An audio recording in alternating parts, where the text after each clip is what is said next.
Demonstranti traže smrtnu kaznu za 6 uhapšenih. Osumnjičeni su za grupno silovanje i premlaćivanje djevojke u autobusu. Među njima je i vozač. Nezadovoljni su reakcijom vlasti. Žele pravdu. Očekujemo pravdu za ovu ženu. Vrhovni sud i vlada trebalo bi da donesu stroge zakone i da ih strogo provode, tako da se muškarci plaše raditi ovakve stvari ženama. Prema podacima policije, samo u New Delhiju ove godine prijavljeno je 600 silovanja. Kažu da svakih 18 sati jedna žena u Indiji bude napastovana i pretučena. Pretpostavljaju da to nije konačan broj, jer mnoge žrtve ne žele da prijave silovanje. Demonstranti su zatražili i zaštitu za žene u toj zemlji. Želimo da se djevojke više ne suočavaju sa tim. Zašto su žrtve uvijek žene? Muškarci ih koriste kao predmet kad god požele.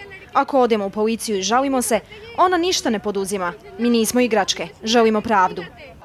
Žrtva posljednjeg slučaja silovanja, 23-godišnja studentkinja, još je u kritičnom stanju. Snage bezbjednosti barikadama pokušavaju da drže kontrolu nad protestima. Proteklog vikenda su se demonstranti i policija sukobili.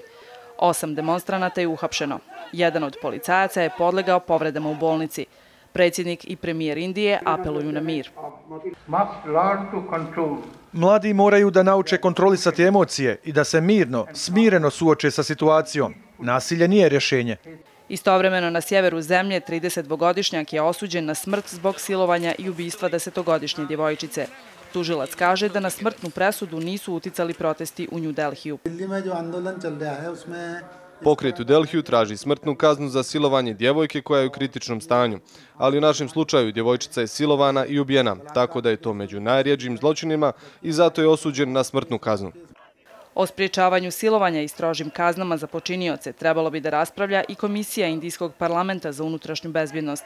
Sjednica je zakazana za četvrtak. Ljiljana Smiljanić, Al Jazeera.